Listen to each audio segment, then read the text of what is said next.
Air hockey is built in the mold from the table tennis minigame in Like a Dragon 4, and pretty much works in the exact same manner, except this time you have more control, with the ability to move your stick freely. The central concept of balancing, staring at some boom, and making sure you don't concede is very much still intact here. If you didn't play the previous game, then let me explain. The way you build up heat, and you'll need the heat move to pull off a super strike, is by using the L2 button to stare at your opponent's chest. The closer you are able to keep the camera to her boobs, the faster the heat bar will build. Be careful though, a heat strike isn't always a guaranteed goal, as your opponent may counter it, which will result in a very quick time event that goes by seriously quickly. Nail that though, and you will score. Standard air hockey scoring applies, and the first 1 to 9 wins. For completion, you will need to win on all difficulties, which is easier said than done. But like all mini games, it gets much easier with practice.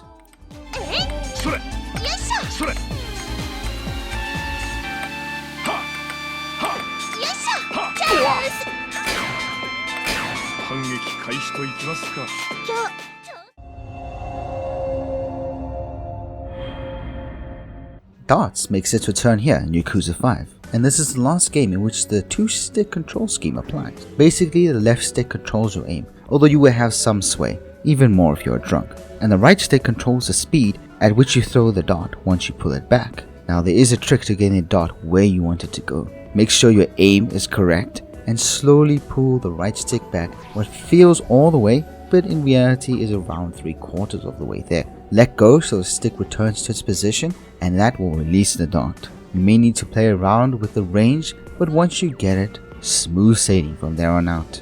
Beating other darts players will give you more dart pieces, so you can upgrade your darts from there, making it way more easier to be accurate with your throws. Although finding out how to hit straight on is more important to winning games. Speaking of the games, let's talk about the modes. Cricket. Right, how that works is a certain numbers will be available for hits and thus scoring. However, before you can score, you will need to open that number, which can be achieved by hitting the number the equivalent of 3 times. So if you hit a triple, it will immediately open, and you'll get a point when you do open it, equivalent to the value of the number you just opened. If your opponent has opened a number, you can actually close it by doing the same thing, hitting that number 3 times. Highest score wins, so as you can imagine, you want to go for the highest number and deny your opponent their highest. You can score too high as well, but I'm not sure how to trigger it. I just do sometimes, so watch out for that. Random cricket just randomizes the numbers available as opposed to the set numbers in normal cricket. Also, with randomized numbers is hidden cricket, but as you can guess it, those numbers are all hidden, not immediately available to you. Although because it's hidden, discovering a number counts as 2 hits, so it's a good shout to aim for the triple. On to the next mode, and the 01s are simple enough. Be the first to score a cumulative total of the target score without going over. Next mode is count up, and it's the simplest of all of them. Try over numerous rounds to score the highest, and you will win once all turns have been exhausted. Anyway, for completion of darts, you will need to beat every single difficulty for every single unique mode. The difficulties are beginner, intermediate, and advanced for each game, and the modes are 01. You can choose any number from 301 to 901 here. Standard cricket, random cricket, hidden cricket, and finally, the final mode will be count up.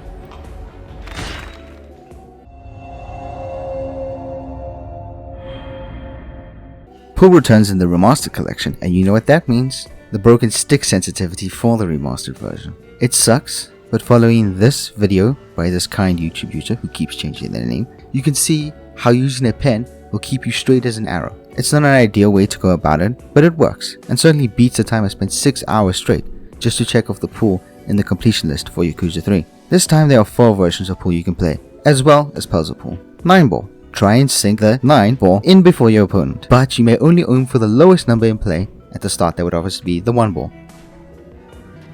8 ball. The standard mode in pool where you and your opponent take turns trying to sink in your assigned type before ultimately getting the 8 ball into the pocket, or before your opponent does.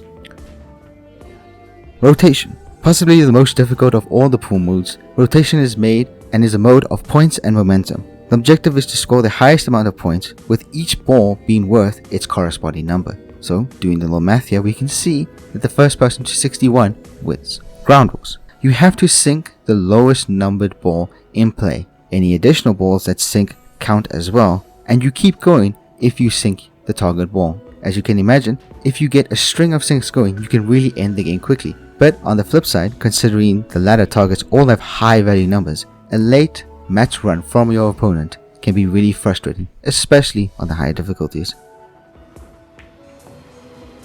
4 ball. So this is a unique mode that involves 2 cue balls, one for you and one for your opponent, as well as 2 red balls. The goal here is to score points, and how you do that is by making sure that your cue ball hits at least 2 other balls in one turn. Don't worry, the table is pocket list. It is harder than it looks, but the game does extend your pathing line so you can see where your ball will be heading. As long as you're scoring points, you can keep going. If you fail to hit the 2, it's on to your opponent and their turn. First 1 to 11 wins. For completion for pool, it's not like any other of the completionists in the series. You only need to complete all the modes on advanced difficulty. So don't be a baka like me and finish all the expert difficulties for modes. That's not the only thing you can do at the pool table though. New here is puzzle pool. A test of skill, tasking players to sink in a red ball that has been laid out amongst many different obstacles. There are 8 different configurations and you only have a limited number of attempts to succeed. Luckily you can select the stages at will. Additional rules include not being able to bump the 8 balls and not being allowed to sink your cue ball.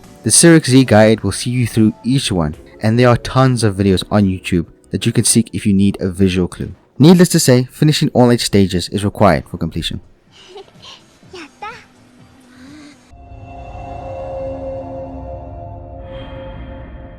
The breakdown of bowling in Yakuza 5 that I find the most helpful is just letting you know the trick to getting strikes. Basically, you'll want to head over to either far side of the lane, maybe line yourself up in between the furthest 2 dots you can see on that side. From there you'll want to aim for just beyond the first and head pin. Spinning helps immensely with this. Practice this a few times and you'll be rolling in strikes. Keep in mind, heavier bowling balls that you can choose from have more power but will be harder to control. Nailing those strikes are important for completion because you'll need to score 200 in a 10 frame game to achieve it.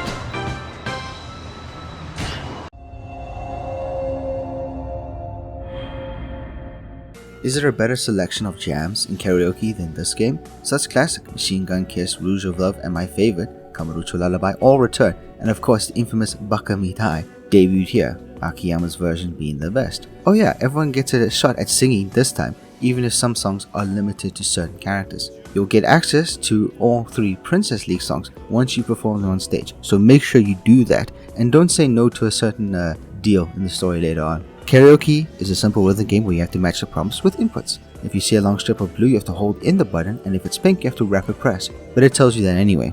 For completion, you'll need to earn the top rank for every song, so that means a score of 900 and above. Practice is key here, and so is really memorizing the rhythm of the song itself, which is easy if you like to listen to them outside of the game, like I do.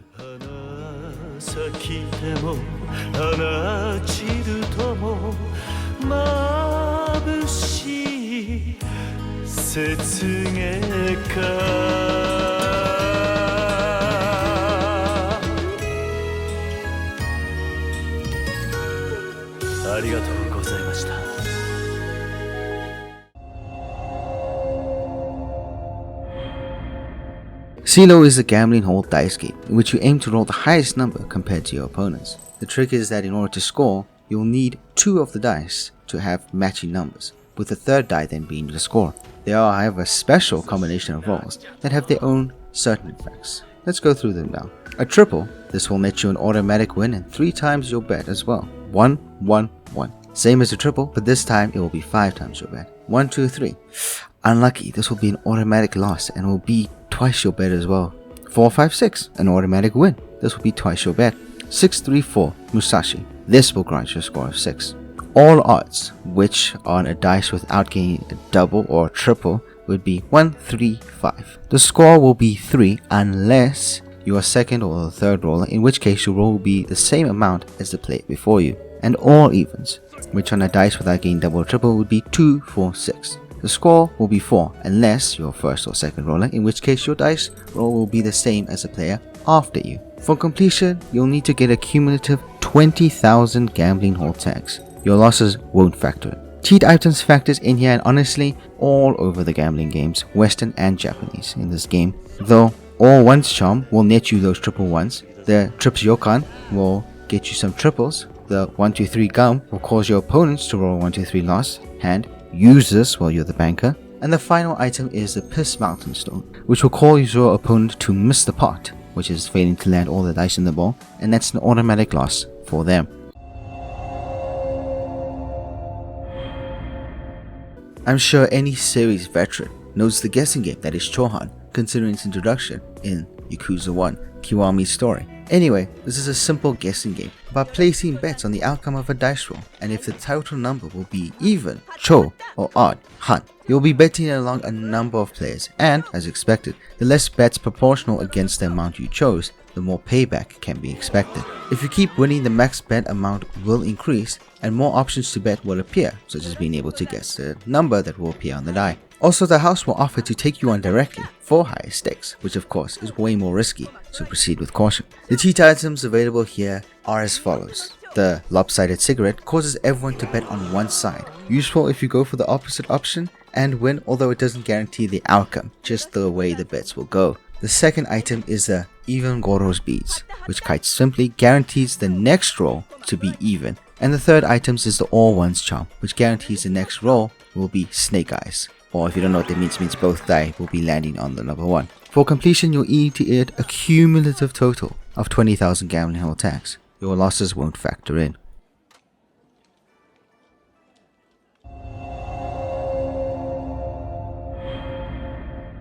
Koi Koi is my favorite of the gambling hall games and is something you'll probably just have to get used to. It is really fun once you get into it. With the Hanafuna card, your aim is to make different hands, which are specific combinations of cards that have their own worth depending on the combination. Different ones are worth more than others based on how difficult they are to obtain. Each round you have to select a card from your deck to play. If it is in the same month, which is kind of like sweets, one of the cards on the open field will match, and both cards will be taken to the lower right corner where they will wait to be formed into one of the hand combinations possible. Once you get one of the hands, you have to follow one of two paths. Either accept how much points the hand is worth, add it to your game total, and end the round, or select Koi and keep going to try and get more hands, with the risk that your opponent could get a hand and declare the end of the round, with that leaving you with no points. Koi Koi is all about opportunity costs. The Hanafuda cards comes and are sorted into 12 months with 4 cards belonging to each month for a total of 48. All of the cards belong to a month, and around half of the cards are just simple cards. The rest contain ribbons, ribbons with poetry, different animals, and unique items like moons, cherry blossoms, sake cups, and more, all depicted with beautiful art. As you can imagine, these are the cards to aim for to really get those points up. Here are the hands. Junk, 1 point plus 1 for each additional card. Any 10 of the simple cards, and the sake cup if you declare it as such. Poetry ribbons, 1 point plus 1 for each additional ribbon card. This is any 5 of the ribbons regardless of the colors. Variety, 1 point plus 1 for each additional variety card. Any 5 of the special cards that aren't the ribbon or outdoor cards like the moon, cherry blossom, rain man, etc. And obviously none of the simple cards. Blue poetry ribbons, 5 points. Any 3 blue ribbon cards with writing on them. Red poetry ribbons, 5 points. Any 3 red ribbon cards with writing on them. Boar, deer, butterfly, 5 points. It's in the name, isn't it? The boar is with the downward vines, the deer is with the star-shaped flowers, and the butterfly is with the rose cards. Noon viewing, 5 points. A personal favorite, just the moon and the sake cup. Cherry blossom viewing, 5 points. Just the cherry blossoms and the sake cup. Season, 4 points. All 4 cards of a month. It has to match the current month, which is in play, which you can see displayed between the text of you and your opponent's name. 3 lights, 6 points. Any 3 of the outdoor cards, excluding the Rain Man. Rainy 4 lights, 7 points. Any 4 of the outdoor cards, but one has to be Rain Man. 4 lights, 8 points. Any 4 of the outdoor cards, excluding Rain Man. 5 lights, 10 points. All of the outdoor cards. The player with the most points after all rounds wins, and their prize will be gambling tax equal to the amount of their bet multiplied by the difference between the score of them and their opponent. For completion, you'll need to earn a cumulative 20,000 gambling hall tax. Losses don't factor in. The cheat item here is the Lucky Hanafuna card, which will provide you a very decent hand for getting multiple high scoring hands. Of course, it's up to you to take full advantage, and sometimes the AI can ruin this fun, so use with caution.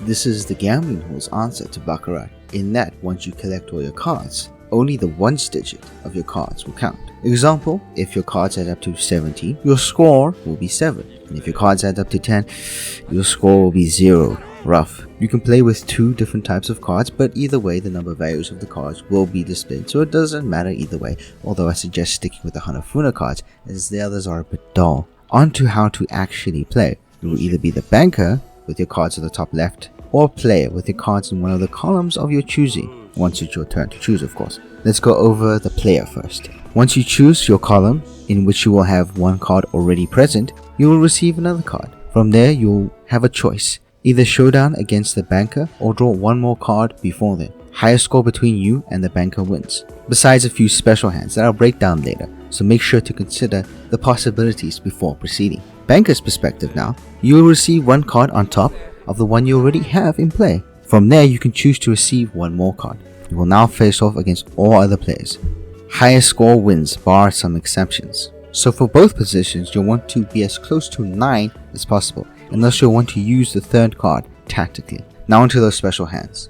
Hand 1, this one's for the player. If you have a 4 and a 1, your stake is doubled. Hand 2, this one's for the dealer. If you have a 9 and a 1, your stake is doubled, and this will beat the aforementioned 4-1. Hand 3, both the banker and the player. 3 cards that are in the same value will get you a triple, and that will be triple your stake. Hand 4, again for any of the players and the banker. If you get a 10, another 10, and a 1, you will get 20 times your stake. As you can imagine, this is really good as the dealer since you face off multiple times. And finally hand 5 for the player. If you get a 4 and a 6, you can choose to surrender your hand and get your bet back. For completion you'll need 10,000 gambling hall tags. Cumulatively, losses don't factor in. Cheat items here are the 10-10-1 charm and the trips Yokon. The 10-10-1 does of course give you that 10-10-1 guaranteed only on your next hand, so use it when you're the dealer. And the trips Yokon gives you a triple, and that's nice, 3 times your bet right there,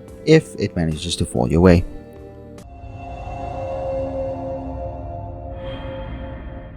Now we're into the Western gambling games, and we start off with one of the more simpler games to understand. A game of hedging your bets. How roulette works is as follows. Everyone places their chips, which represents a certain amount of money, on a number, numbers, or a grouping the roulette table allows, which contains a number they think the ball will land on. The ball is then subsequently tossed into this wheel-like contraption and starts spinning, just before the betting process actually takes place. Eventually the ball will land on a number from 000 to 36. If the ball lands on your number or grouping, you will receive the payout based on the odds of how likely you were to get the ball to land on your number in your group, with an individual number obviously having the highest payout. In terms of what you can actually place your bets on, it is as follows. All numbers individually, so 000 and 1 to 36. All red numbers. Oh yeah, half of the numbers in 1 to 36 are red, half are black, and the 2 zeros are green. All black numbers. You can place your bet on a line to bet on all the numbers that your chip then touches. You can place a bet on the first 12, the second 12, and the third 12. You can place your bet on a grouping that lets you group the numbers 1 to 18, a grouping that lets you group the numbers 19 to 36, a grouping that does all evens, a grouping that does all odds, and a grouping that does these 3 vertical columns. Keep in mind, the numbers proceed in a horizontal fashion across all these 3 columns. For completion, you'll need 20,000 chips cumulatively. Losses don't factor in. Cheat items are the red, green, and black jewels. This will guarantee that the ball will land on one of the individual numbers of the color that the jewel belongs to. So with the power of saving and reloading and some patience, it can be really easy to grab those chips.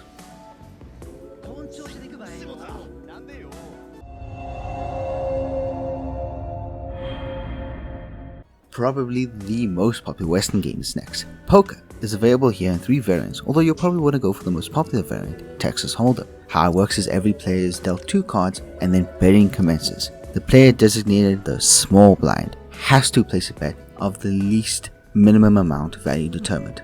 Next, the player designated the big blind then has to double that. If you get assigned, you will automatically double your bet. Actually, all the amounts will be automatic and it will just depend on whether you want to call or raise. Anyway, back to the proceedings. After that first round of betting, 3 cards will be placed, flopped, onto the table, viewable to all players. Now the objective can be explained much more clearly. Your goal here is to form a hand consisting of 5 cards. Use a selection from your 2 private or whole cards and the community cards in the middle of the table. There are 10 types of hands you can form, and each will rank on a scale from 1 to 10. You can press square to seal the hand and their rankings, although I will explain them shortly. Heading back to the proceedings, after those 3 community cards are flopped, a second round of betting occurs. This time, the small blind can choose to check, which is to not place a bet and move on. Each subsequent player may also choose to do so.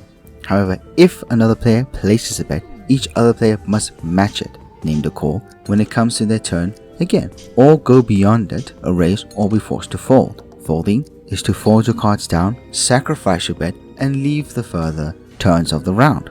You may fold whenever it's your turn to bow out before losing more money on a bet you're not too confident in. The alternative, of course, as already explained, is after a bet, the player whose turn it is next may choose to raise the stakes and set a new benchmark for everyone's bet. Everyone must either call or fold from there. Once the highest bet has been matched by everyone still in the game, a 4th card will be added to the community cards and the proceeds will repeat. Bets, calls, and raises are all done in automatic amounts by the game, so you don't need to worry about managing the numbers aspects there. You can see the total bets in the pot, placed in the middle right of your screen. It will grow with each round's bets, and the total amount will go to the winner at the end of the overall round. After the 4th card is added, the same will happen again and then again for the 5th and final community card. After that, one final round of betting will happen, and once everyone has called the highest bet, a showdown will commence to see who has the highest ranking hand. If all but one player has folded, the player automatically wins the pot.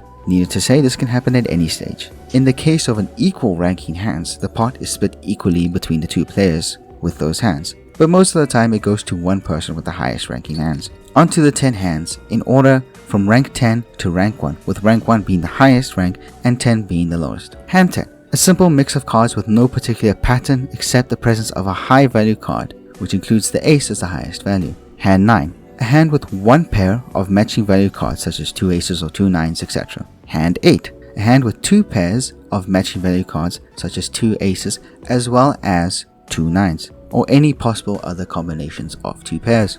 Hand 7, a hand with 3 of a kind, matching value cards such as 3 aces or 3 nines, or so on. Hand 6, a hand with a straight of sequential value cards regardless of the suits, as all previous hands have been as well, obviously. An example of a straight would be a hand that consists of the value cards 2, 3, 4, 5, and 6. Again, any hand that has value cards in sequential order is fine. However, it should be noted that in Yakuza 5, the sequence overall starts at ace and ends at king. Unless it's a 10 to king, then it's 10 to king to ace. I think, I'm not sure. Hand 5. A hand with a flush of a suite. This is a hand that consists of any assortment of cards that all belong to one of the 4 suites. An example would be a hand of all spades, or hearts, or diamonds, or clubs. If the hand happens to belong to the previous 5 hands, it will be considered a flush, and not one of the lower ranking hands. Similarly, if it falls into any of the next 4 higher ranking hands, it will be considered as such. Hand 4. A hand with a full house, aka a hand with 1 pair of matching value cards, and the rest of the hand consisting of 3 of a kind matching value cards to run it out. So an example would be 3 aces as well as 2 nines. Hand 3. A hand with 4 of a kind of matching value cards, such as all 4 aces or all 4 nines, etc. Hand 2. A hand with a straight flush, which as you can imagine consists of a straight that is also a flush. So again, a sequential set of value cards such as 6, 7, 8, 9, and 10 that are all part of the same suites. So either all diamonds, hearts, clubs, or spades in sequential order. Hand 1. A hand with a royal flush, which is the rarest of all hands. It is a straight flush as explained in hand 2, but the sequence has to be of the royal variety, which is 10, jack, queen, king, and ace of that suite. For completion, you will need 20,000 chips cumulatively earned. Losses don't factor in. It is hard to keep track of how much you might have won when you eventually do win, because you have to keep an eye on the pot, again on the middle right of the screen. The pot goes up with each bet, and as soon as the lot bet is placed, the showdown takes place automatically and the pot pours out. The cheat item here is a lucky joker card, which will grant you a good card or cards on the next community flop. So obviously it should be safe for the last flop, otherwise 3 really good cards will be available to all the other players.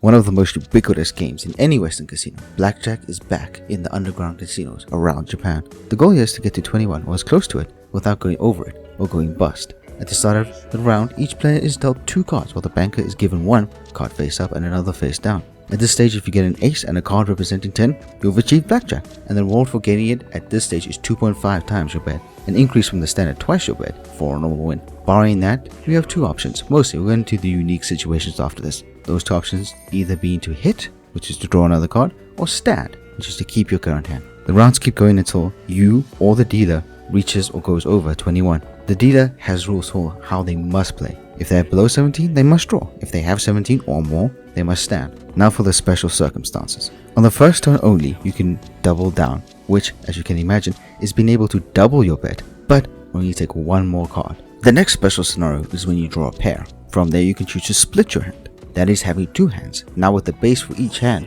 being the cards of the identical pair. Your bet will now be spread among these 2 hands and you will have them both drawing cards for each round thereon. The last special option is to surrender, and just like it sounds, you pull out of the round and salvage half your bet as opposed to possibly losing it all. For completion, you will need 20,000 chips cumulatively. Losses don't factor in. There is a neat trick for maximizing chip return with Blackjack in these games, and the cheat item plays a big part in this.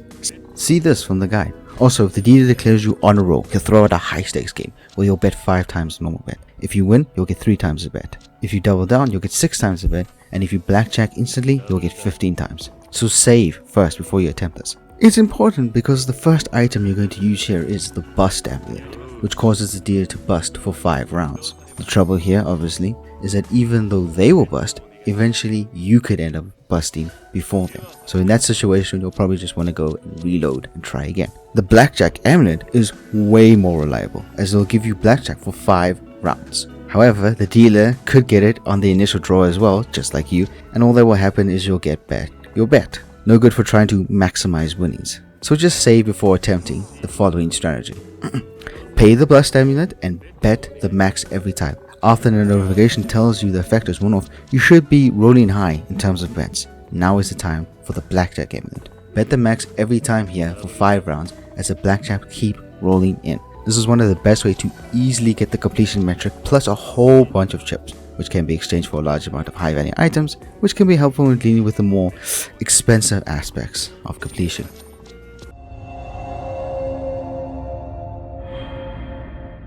Probably the most obscure of the Western gambling games, Baccarat is actually a simple game between player and banker, in which the goal is to have the higher value at the end of the round. The kicker is that, much like in Oicho-Kabu, it's only the 1 digit of the total value of the 2 cards. So if you have a 5 and 4, you have 9, and that will be the value as well. Or, if you have a 7 and 8, your total will be 15, but your value will be 5. You can also bet on a tie, and that pays 8 to 1, but you know that's incredibly unlikely. It's a simple enough game, and a save and reload strat can't help you breeze past. For completion, you'll need 20,000 chips. Losses don't factor in. The cheat item here are the player's piece and the banker's piece, increasing the chance to win for those respective choices dramatically. Remember, a tie is always possible, even when using the items.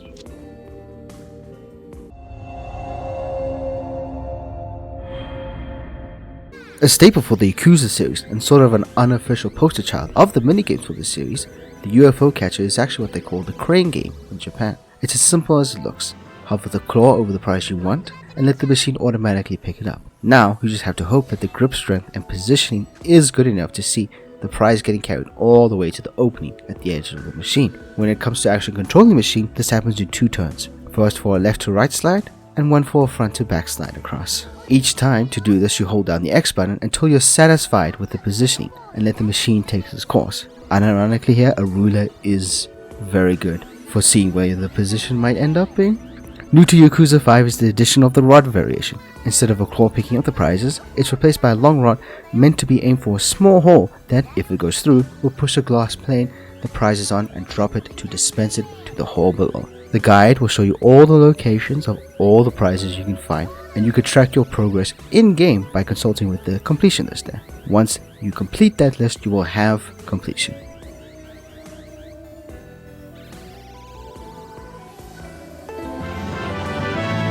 Congratulations!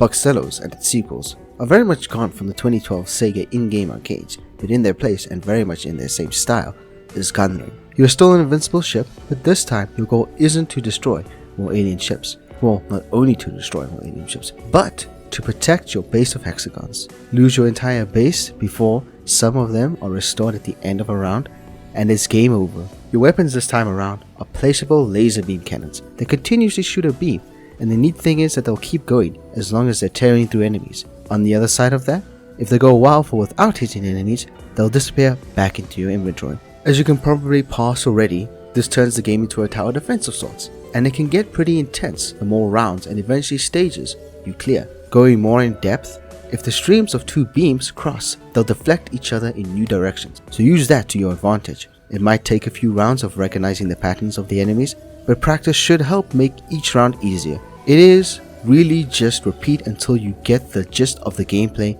and the enemy patterns down, and once you have that, you'll be able to deal with the horde even as intense as they can get. The biggest tip is to set out a pattern that fans out from the center of the base to protect it, because once the center goes, the whole base goes, so protect it at all costs. Completion is relatively simple, just clear all 5 stages.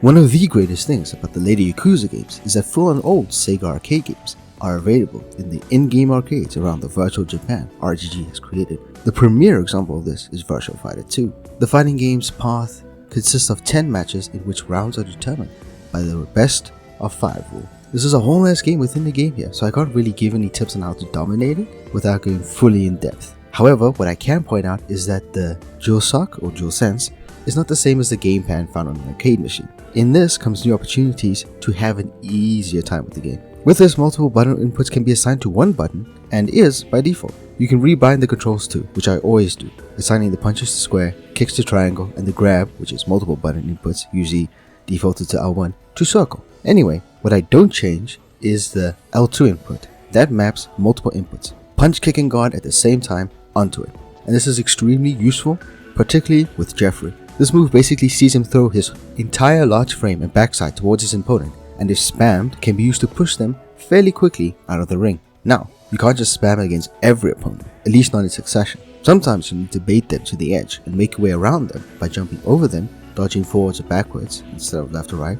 To do this, just press up twice, or by grabbing them at the same time you press the input button of the opposite direction. This is by far the easiest method for speed running your way through the whole game. One thing to note is that difficulty isn't changeable settings on the machine, but depends on the location you find the machine, with multiple machines and therefore multiple difficulties found in the same location. Fukuoka has an easy and a normal machine, Sotenbori has an easy and a hard machine, Nagoya has a 2.1 version machines that are easy and hard, and finally, Kamurocho Theater Square has its toughest of the base versions, and then Kichi has the toughest 2.1 version. For completion, you need to defeat all 10 stages of a path, basically finishing the game. This is fairly easy once you have a winning technique down, since, as long as you have the money, you can just keep getting back up until you make it. This isn't possible in the bonus stage, but that's not required for completion here, unlike other games in this series, so it's really breezy here.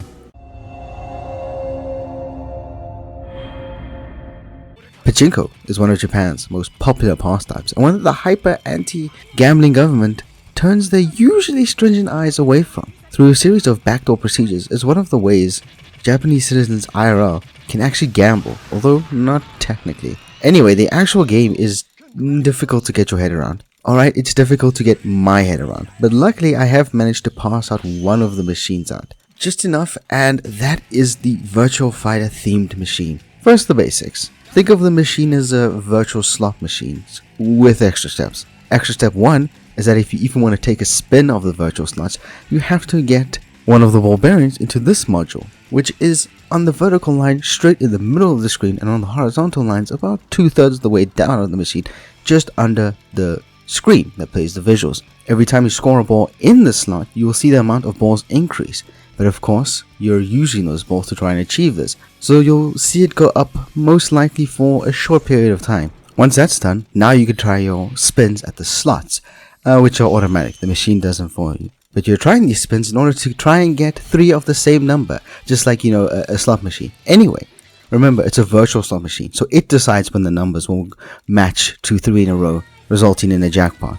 That's the only way to progress. Unlike slots IRL, diagonal matches won't do anything. A jackpot massively increases the weight at which you earn balls every time you score a ball in that previous mentioned slot. For this machine, getting a jackpot will always be preceded by a cutscene, and most of the time an in Pachinko virtual screen game event thingy that will prompt you to press the button, which is just square on the controller, a certain number of times. This will most often include your character training in an empty room, turning around and hopefully seeing a challenger in front of them. Cutscenes requiring your input will be a part of an interactive fight. You'll need to win to secure a jackpot, so you need to pay attention throughout and can't just walk away. It is pretty clear with the inputs though, say push X1 and push X5 in English, and when you see the kanji, it just means you have to mash the shit out of the button. Once you achieve those 3, you'll be greeted with a hyper big bonus, and that's your cue to start raking in the balls. Once the absolute banger of a song Cry starts, I still don't know what it's actually called, any balls that land in the module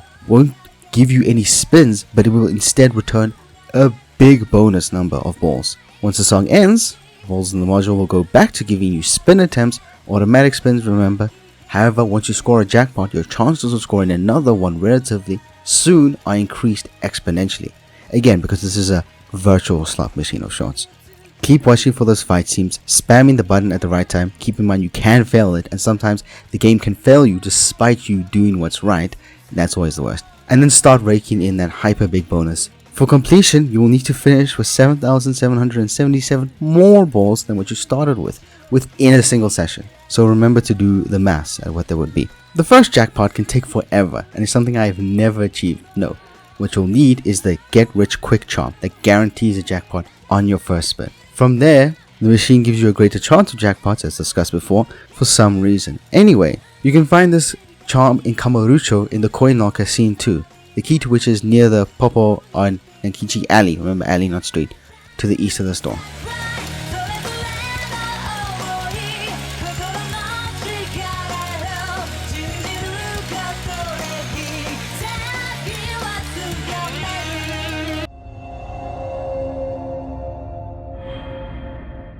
Slots, the staple of any casino, makes their first appearance in the series here in Yakuza 5. They're not as popular as the Pachinko counterparts and are in fact a derivative called Pantry Slot, and that's why they operate slightly differently from the slots outside of Japan. Firstly, stopping the spinning tumblers is done manually via button press, although this obviously isn't going to be quite in the player's favor, otherwise it would be too easy. In game, you stop the 3 tumblers left to right by pressing the buttons on the controller from left to right, so basically square, cross, and circle. These also align with the top to bottom lamps of green, yellow, red in the Aladdin machine, but we'll get onto that later. Once you stop the machine, to get going again, you pull down on the left analog stick or press down on the D-pad onto the next spin. Secondly, there is no huge payout at the end of one spin like you see with other slots in the world. Instead, here the most you get paid out per spin is 15 tokens. What you're aiming for then is the most consecutive token payouts in a row, and that is achieved by entering jackpot mode. Now, I haven't been able to parse what conditions need to be met for the machines to enter any sort of high payout mode. However, it is obvious when it happens thanks to the audio cues from your character and the dramatic change in music and visuals. Now, all of this seems tedious, manually having to bet and pull the lever and stop at every single spin, and it is, but luckily there is an auto token cheat item that will do all this for you up until a point. That point, I think, is until it has earned the 777 tokens. 777 total, that is, not cumulatively. So you're not going to have the 777 by the time stops. Again, if I understand this correctly, it's extremely difficult to pass. For the maximum payout here, I suggest following this method. Make sure you get a lucky or at least neutral state in the email you receive when you load into a save. If not, save and reload again. Find an Aladdin aim machine. Use the auto token to help you get into the machine's Aladdin chance mode with all its flashing lights and music for better payouts. And once the auto token runs out and you're back to stopping the machine manually, watch the green, yellow and red lamps on the side. As I said before, those correlated with the buttons to stop the tumblers. From up to down correlates with left to right.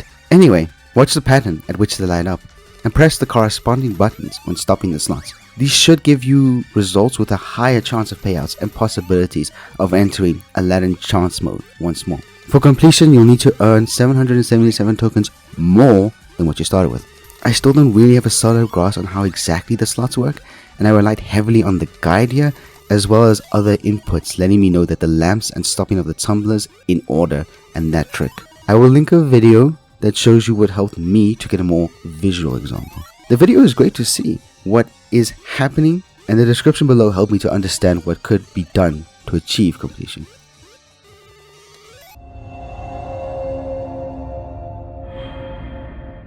Print Circle is your typical photo booth experience you find out there near game centers and out and about in tourist centers around the world. In game, there are some mechanics to it, such as choosing the background, striking a pose, decorating the picture, and choosing to save it to an album. It's all simple stuff, the most engaging of which is the poses, with all the buttons on the controller. Press 1 and the character or characters will strike a pose, but of course the photo is timed, so you need to time your button press to make sure the snap has the pose perfectly in it. In fact, you time it well enough, you'll achieve a perfect pose and the photo will sparkle afterwards. The timing is different for each pose for each character, so you'll need to get the timing down.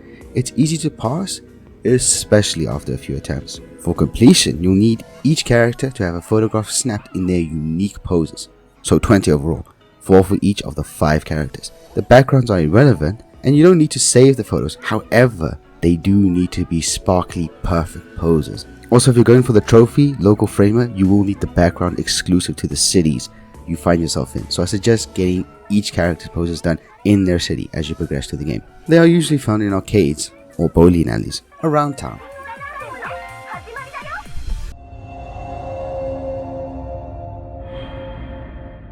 Ah yes, the real-life rhythm game that can be found within arcades all throughout Japan in a variety of forms, like a game on the Switch for example. If you've ever seen one of the stereotypical vlogs of holidays around Japan that feature a trip to the arcades, you have no doubt seen the rhythm game with the iconic sticks and drums. It functions as a rhythm game where you have 4 targets to hit, a tap on the edges, and a full-on beat in the center of the drum. The D-pad arrows will control the left center of the drum, while the X, triangle, circle, and square will beat the right center of the drum. The left bumper and trigger will tap the left edge of the drum, and conversely the right bumper and trigger will tap the right edge of the drum. What follows is an engaging rhythm game where the red targets require a beat in the center of the drum and the blue targets require a tap on the drum. The long elongated yellow targets require a rapid fire battering of the center of the drum for the period indicated by how long the target is, which is confirmed by the fact that it turns red once you start hammering on those buttons. The 3 songs you have here have 2 difficulties, but scale the further down the song selection list you go. So the first song will give you a choice of easy and normal, but the last song's 2 difficulties will be normal and hard. For completion, you'll need to clear all 3 songs on their respective difficulties. Luckily, this is clearly shown by a meter at the top, where the bar changes height and where the color of the progress bar will change from red to yellow. Linda!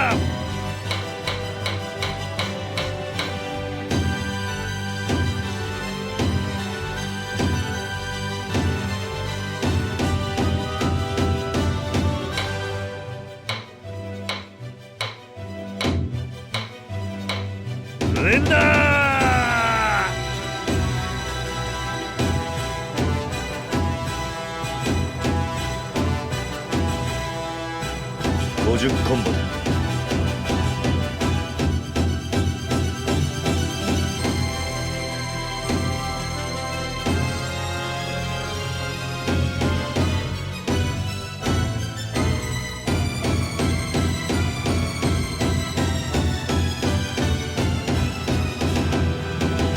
Linda! Linda!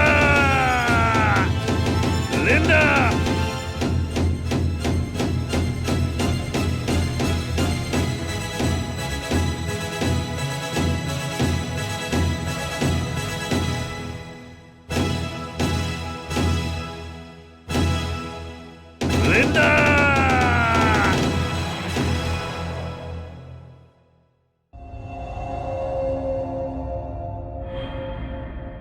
Batting makes its return to these games and has been really beefed up, most notably with the inclusion of Shinada, the former baseball star, who is so good at the game he has his own version of the minigame that comes into play with his own side story as well as the main story itself. So yeah, it's one of the main integral parts of the game that is then integrated into a minigame and the completion list. That's not to mention the return of the previous game's batting cages escapades that has not been neglected yet. In fact, it has been expanded more than ever before. I guess it does make sense considering how many times the center plays a role in the stories of these games. I guess I just haven't realized it up to now. Anyway, to make it simpler, we'll focus on what is familiar with the batting center in Kamurocho, even though this does have a course only Shinada can do himself. Luckily for us, the other characters will recognize their abilities and not even attempt that course, and Shinada himself won't participate in any other course but the one he finds himself in Kamurocho. First, let's break down the controls and techniques for how the main characters, besides Shinada, participate in the minigame. The game here, I would say, consists of two parts: the aiming towards your target and the timing of your swing. The first part of this, the aiming, is tied to the left stick, and the game will fight back at you, simulating what it's like for the characters trying to get a solid aim. The next part is regarding the timing of the swing, executed with the X button, with perfect timing allowing for a hit to carry the ball exactly to where the cursor is aiming. There are two ways to pass the timing. The simpler way requires a faster reaction time, and the more methodical way that requires predetermined knowledge provided by the guide to execute it right. If you're like me, you'll probably rely on the mixture of both. The simpler way is to observe the bat as your character holds it. They will sway it about before the window to perfectly hit it is present, but once that is present, they will tense up and stop swaying the bat. This is your cue to hit the X button. The more methodical approach is the simple countdown before you hit the ball. If the ball is coming at you at a speed of 100 km per hour, then you count 2 seconds after the ball is sent from the launcher before you hit the button. At speeds less than that, you count for 3 seconds after the ball is launched to hit. Of course, to know the speeds, you will have to look them up on the guide, which comes in very handy to explain other aspects of the game as well. Now, it does get a bit messy here in Yakuza 5 because some balls can reach 140 or even 160 km per hour, which will require a faster input than the 2 seconds, but after some practice it should start to become more natural to you. Okay, that covers the swinging. Let's cover the aiming, and more specifically what you'll be aiming at. This changes with each course you choose, and is the main way the batting cages changes difficulties and differentiates them. For the easy course, you will have 4 panels structured in 3 columns, with the left side being one complete panel, the right side being one completed panel, and the middle column consisting of 2 panels stacked on top of each other. Each panel is a thick border that blend into each other, and hitting them does count as hitting all the panels the border is connected to.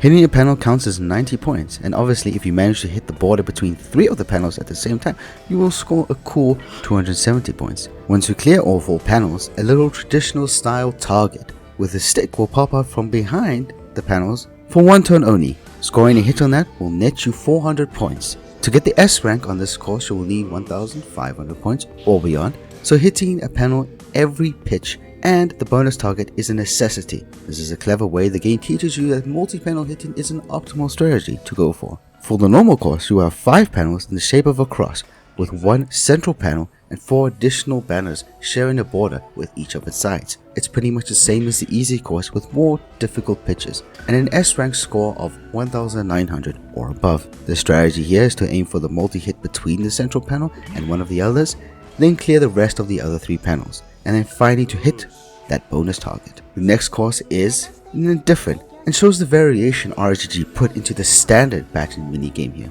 This is the academic course, which only tests your academic acumen en masse, presenting you with a bunch of questions in which the answers can range from 1 to 9. Once you figure out the answer and the time limit counts down, aim for the correct answer and employ all other techniques you have used so far to make sure the pitch lands on the correct panel. The rewards here are also different for this course. You aren't aiming for ranks here, but rather 2 pin-up posters of Japanese models. The first picture is unlocked after 3 correct answers and the next after 5, so make sure you keep going. In total, there are 6 posters to unlock, so 3 run-throughs of the course with 2 posters for each to get 5 correct answers. The next extra hard course is, once again, for the reward of pin-up posters, but goes about it in another unique way. This time there are a bunch of small square panels covering up the big poster, and they are all marked with a question mark, with some of them being white and some of them being red. These colors indicate the number of times the panel will need to be hit in order to be taken down. White is once, while red is twice. As you will see, there are more panels than pitches. and as mentioned before, some of them require extra hits. This is where the difficulty comes in, but at the same time, here's where the solution unique to this course comes in as well. After 3 hits, a prompt of bomb chance will present itself at the bottom of the screen. This means that the next pitch, if landed on a panel, will blow away all the other panels around it in a small radius, regardless of color marking. So here you can formulate a strategy. Go for the edges first. Thanks to that bomb charge you're going to get, you want to save a cluster of panels for the bomb. Next, try and hit as many multi-shots as you can, and then try to hit more than 2 when you can, and finally become aware of how many pitches you have left. Keep in mind that red panels need 2 hits. Bomb chances are after every 3rd successful shot, and keep in mind the speed of the pitches to come. There are 3 unique posters to uncover here, so keep at it, and you will have the 3 fresh pin-up posters of 3 Japanese models in no time. The professional course in Kamurocho is only for Shinada once he arrives in the final chapter. We will get to his batting soon, but an S rank here is needed for completion, so it is worth noting that the scoring will be the same as in the beginner course. In Nagoya, that being home runs worth 100, hits worth 50, and fouls worth 10. There are some panels here, but Shinada takes care of those aiming, so it's nothing to worry about. The S rank here is 800 points. Once you have an S rank for all the ranking courses here, as well as having collected all the posters you can get in the Kamurocho Batting Center, you will then have completion for Kamurocho. Now let's head over to Nagoya, where Shinada has his own style of batting, and thus a unique gameplay as well. Now the main story, as well as Shinada's side story, teach you the basic mechanics of this batting minigame, so it's not a major surprise when you decide to complete all the courses inside the Nagoya Batting Center. To make things easier in the minigame, as well as in the side story, training up with Iragashi to the max is recommended, plus you will need it in the heat eye training to progress anyway. The main batting mechanic is simple enough. Get the pink dot in one of the quadrants, preferably the inner quadrants, known as slugger range, and press the corresponding button when the pink dot turns yellow. In some instances, this dot can turn red before it turns gold. What this indicates is 2 different types of home runs. The first one, when it turns red, will send a home run for 80 meters, and the second, when it turns gold, will hit a home run for beyond that. These are useful for challenges that center on distance as a measure of success. In some instances, you'll need to hit a foul, achieved by swinging too early or too late, although not so late you miss the ball entirely and receive a strike. The easiest way I found to do this is to use heat eye and wait for the moment the ball fades away from gold into white. Heat eye can also be used for hammering fastballs, or just in general movements where you need to slow down the pace, so I do suggest maxing it out as soon as you can, and make sure you enter the cages with full heat bar. Yes, you do share it with combat. Okay, now that we have most of the mechanics down, let's get down to business. The beginner course requires 400 points from 10 pitches. A foul is worth 10, a hit is worth 50, and a home run is worth 100. The Heat Eye beginner course also requires 400 from 10 pitches and opens up once you learn Heat Eye from Iragashi. You have unlimited Heat Eye here. The intermediate course starts with scoring a total distance of 700 meters in 20 pitches. Only distance you can score here is from home runs. If you hit a home run where the dot did not turn gold, you will score a solid 80 meters. Hit a run where the dot did turn gold and you'll hit it for 100 meters or maybe even a bit more. Heat Eye is your friend here. The advanced course starts you with racking up 1000 meters from 20 pitches. Quite a bit tougher. Again, it helps to be maxed out in training and make sure to make use of that Heat Eye. The mission course is different. This tasks you with completing a pitch in a certain manner, such as hitting a home run, avoiding a beanbag, just press R1 when you see a warning flash, hitting a foul, again much easier with Heat Eye, hitting a high speed pitch, and hitting a home run again, and so on. Now I listed the first 5 because the course only requires that amount to clear it, although there are 20 in total. The crucial thing here is that if you fail on one mission, the course is entirely over. The Sadawa course only opens up after part 4 of the story ends, when Shinada is in Kamurocho, so you need to make your way back to Nagoya. The goal here is 800 points from 20 tough pitches. Aim for home runs here and you should be okay. Once you beat all the courses in the center, the completion requirements will be fulfilled.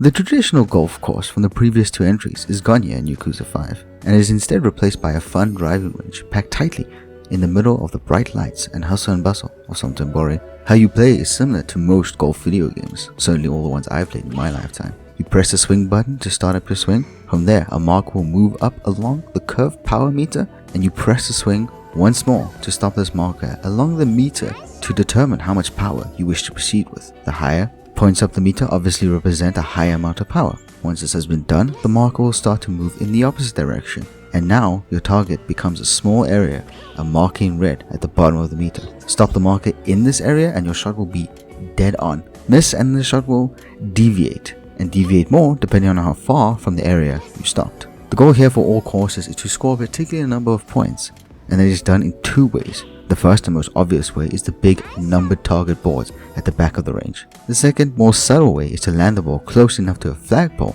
on one of the two elevated and circular patches on the ground. Land it close enough and it will magnetize the ball into the hole in a mini cutscene of sorts. And your reward, every time, will be a cool 200 points. As you progress through the courses, the targets will be placed in ways that will make it increasingly harder to hit, and the wind that counteracts your movement might be ramped up. The beginner course is easy enough. No wind and a big 100 down the center. The goal here is 1000. So target the big 100, which is super easy to do, 10 times with the 10 balls you were given, and you will have the goal. The intermediate course is a bit more challenging. Again, you will have 10 balls and your goal is 1000. There will be a slight winds this time, so adjust your aim accordingly. Going for the flagpoles here might be a good strategy, and it might be worth getting used to that as you progress further. The advanced course lives up to its name. Every time you land a hit on a panel, it flips and can no longer be hit. Only once you clear all the panels will they flip back over. This is actually kind of clever since your goal here is 560 and you get 12 balls. See, there's 6 panels that give you a cumulative score of hitting them all of 280. So you'll need to go through that gauntlet all over again. Encouraged by the fact that this is the only way to flip back the panels. Your only other alternative here is the flagpoles, and yeah, it might be worth practicing those for this and the next course. The pro course is by far the most difficult course, and really requires some time and practice. You're given 15 balls for 15 targets of 100 each, and the goal here is 15,000. All the panels flip when you hit them, and there is no way to turn them back. It's a simple enough setup, but heavy winds make it a real challenge here. If you get frustrated, turn to the flagpoles. They are worth double a panel and don't disappear when you're scoring them. Once you hit the goal of each course, which is also perfecting the score by the way, you'll walk away with completion and various prizes.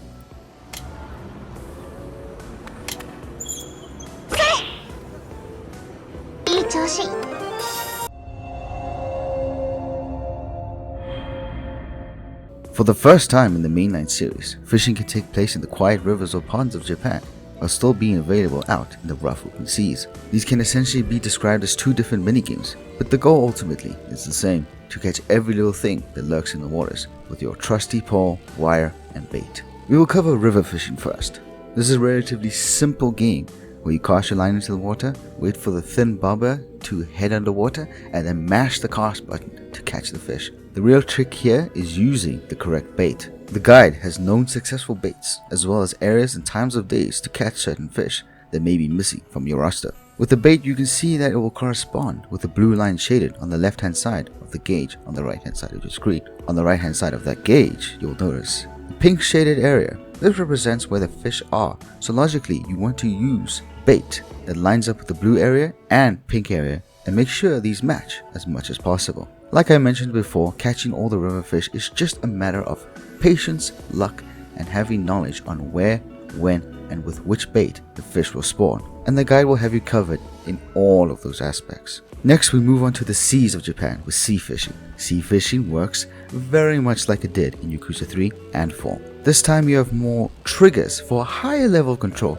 but the main premise stays the same. Cast your line out by stopping the oscillating marker on the meter when it reaches out to the representative distance you desire. Make sure it lands on the same level as the fish outline for a higher chance of getting one to take your bait. Be ready, because once you get a hit, you need to quickly smash the button prompt and then get into the real meat of the game. Using a combination of the right trigger and bumper, you'll start to reel the fish in. This in turn will fill up your tension meter, which is a meter you want to keep balanced. Fill it up too much and the wire will snap, but release the tension too much by using a combination of the left trigger and bumper, or just leaving the inputs alone, and it will empty the meter, leaving the fish to just get away.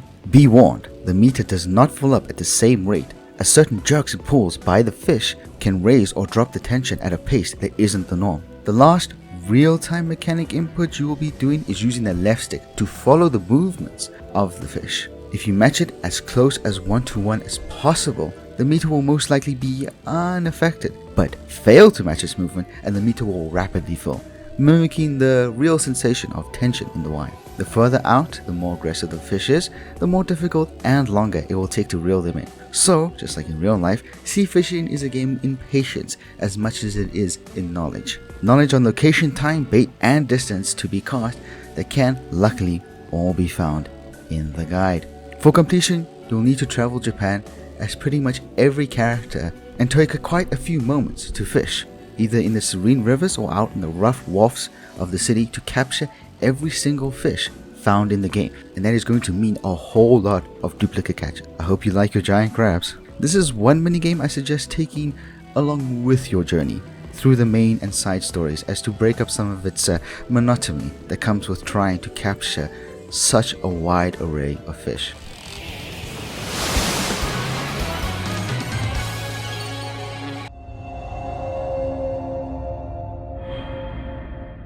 Ah yes, Mahjong, the minigame that I found myself really enjoying after I learned how to play it in my first Yakuza game, only to realize I was on the other side of a metaphorical wall that others that play these games just can't seem to get over. That in itself was quite tricky to get my head around, but I think one piece of insight I can offer here is that I don't really know how to play Mahjong myself. No, what I know how to play is Mahjong in these games, automated with helpful hints and button prompts that do crucial steps and thinking for me, while I focus on the main core aspects of building melds. So if you feel like you can't get your head around Mahjong, I would suggest not try to get it all down at once, but instead first focusing on winning a round. If you're still not able to get over that hurdle, don't worry. Using the lucky tile will net you a massive win, which will easily cover the points needed for completion in Yakuza 5, and you'll be able to move on and leave Mahjong hopefully for another time. The best way I could describe Mahjong is like poker. Well, the best way I could technically describe it is by comparing it to Rummy, since this is a card matching game, but I always forget how to play that one, so I'm sticking with poker. Just like in poker, your objective is to make a meld that follows a logical set of rules. In the case of Mahjong, for each meld you're aiming for 3 tiles of either sequential numbers a la 2, 3, 4, or 3 of the same number a la all 3s. Also, you have to make multiple melds, 4 sets of 3 tiles plus an additional 2 tiles, which will most likely, or most of the time, have to be 2 of the same tiles, since those 2 cannot be a sequence. The first to successfully make their hand full wins, unlike poker where you face off with each other at the end. Man, Mahjong really isn't anything like poker, but making melds thing resonates with me, and honestly it helped me grasp it at my first few attempts I had with the game. At the start of a round, everyone will be dealt 14 tiles, and since this is automated, you will go first and must choose the tile to discard. Again, because of the automation, the tiles will be sorted neatly into their suits for you, so you'll just need to decide which tile serves you the least and discard it. Thankfully, all the tiles have their value on top of it, so there's no need to learn the values based on iconography, unless you want to start playing Mahjong in the older games. The game will then go counterclockwise and your opponents will start discarding their tiles. If you see a tile you want to complete a meld, you can call Pon or Chi and take that discarded tile and then discard a tile in your hand. But you will then expose that meld you have just completed to all your opponents. 2 things. First, the difference between Pon and Chi. Pon is for taking the third of a triplet, and Chi is for taking the third of a tile in sequence. Second, exposing your meld. While you won't expose your full hand, you will expose a completed meld to the rest of your opponents, giving their AI more information to compete against you. And you can no longer go for Richi. Tough. No Richi in this game of Richi Mahjong. Oh yeah, this is a different version of Mahjong called Richi Mahjong. It's different from the versions mainly played across China, and is probably the most popular in Japan. Anyway, what is Richi? Well, it's basically declaring you only need 1 tile to complete all the melds in your hand while your hand is fully concealed. If you manage to pull it off, it's worth extra points at the end of a round, and again, most crucially, the opponents won't know your active tiles throughout the round. Okay, but how do we do it? When you feel like you have met the conditions to just need one tile to complete your hand, press the square or X on Xbox and use the little side menu to declare Richi. Honestly, I spam this button for every round just so I don't have to think that hard about it, and a few times it has saved me from passing up on a good Richi.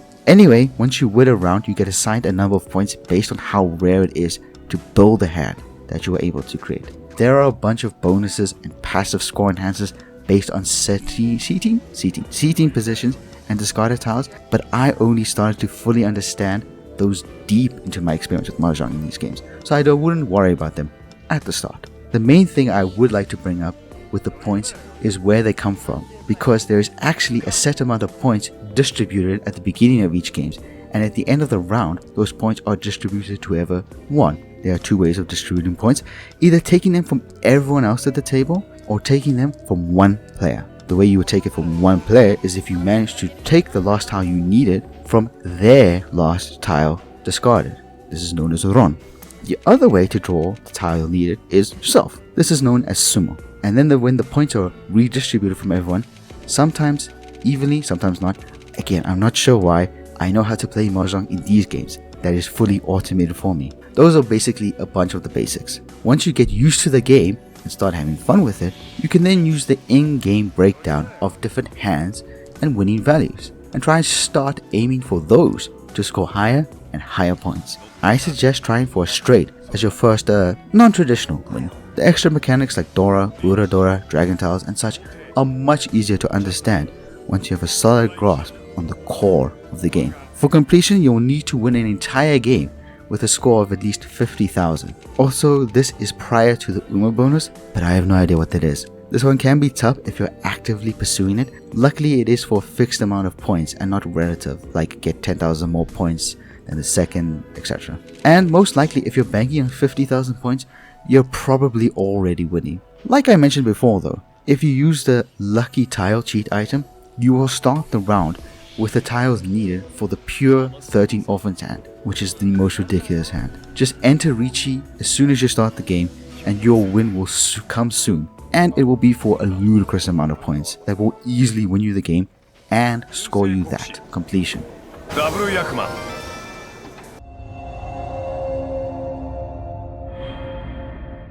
I have to admit it, and it may be hypocritical of me, especially after my advocacy of learning Mahjong, but I have no idea how to play Shogi at all. To be fair, I don't know how to play chess either, and that would be considered its closest Western equivalent. I should. It's always good to think ahead of your opponent's move, but I'll leave that to combat in these games to teach me. Anyway, I'm not just going to leave you, however, without informing you of how to actually get somewhere with Shogi, especially for completion in this game. No cheat items required. Just a video you can probably see on your screen right now. Head to Shoten in Kamurocho, choose the challenges, and simply redo challenge 1, as you can see on the screen now. Just do that 5 times and you will have completion.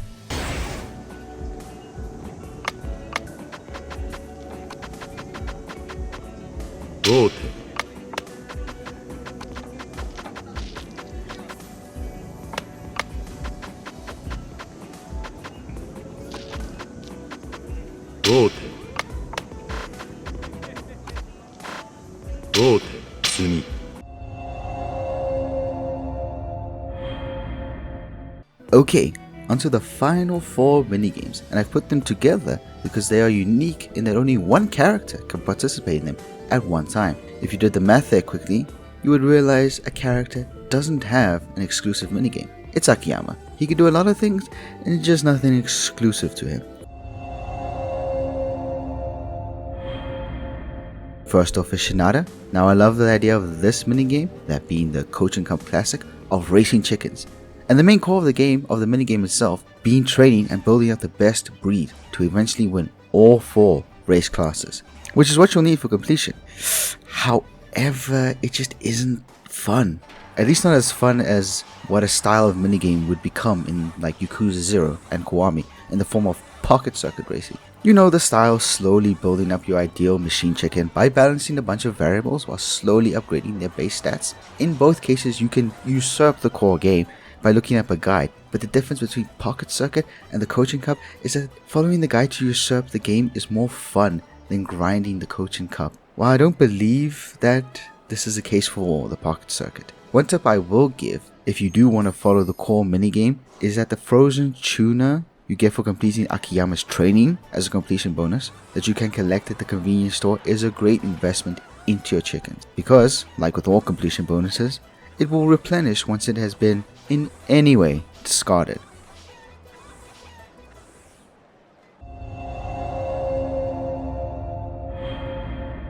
Next off is Haruka. The comedy team minigame she has is wholesome, funny, and very representative of a particular ideal of the Japanese comedy scene. But therein lies this problem in relation to us, or what I'm assuming is us, as in Western, mostly English-speaking groups. It is extremely culturally isolated from our experiences. Unfortunately, that means the cadences of the routine is not something that will come naturally to us. It does not translate at all that well, despite how hard the localization team tried.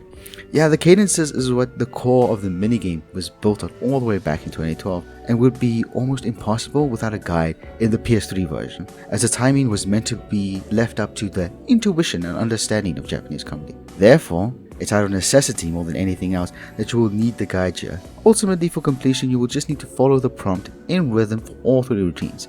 At least there's a wholesome sub-story underneath it all.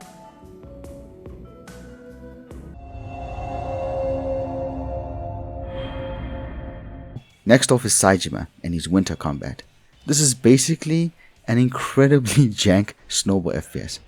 I like it, it's fun, even in its jank.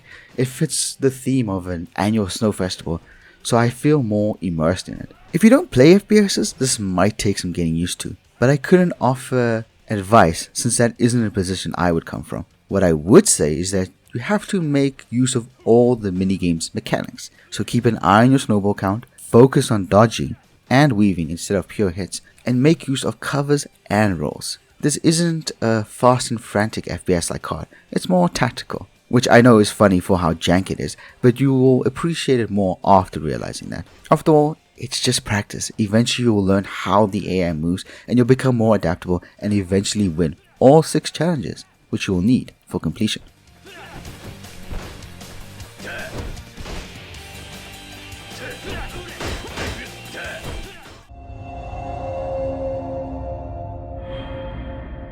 Lastly is Kiryu and his nighttime exclusive ramen cooking minigame, Tatsu-Ya Noodles. For completion, you'll need to earn the title of Ramen King, which is the topmost ranking you'll get for great performance in this rhythmic reactions game. Basically, there are 4 bars that represent customers' orders. The further up the bar fills, the more cooked the noodles are, and each customer will ask for a particular type of noodle. Look, it's basically just a coordination game. It gets really difficult towards a certain point, but that is just how they work. They're based on the principle of practice and improvement, so I promise you, with this game more than any other, practice will be your best friend here. Biggest tip here is that the touchpad pauses the game, so use it when you're starting to get overwhelmed.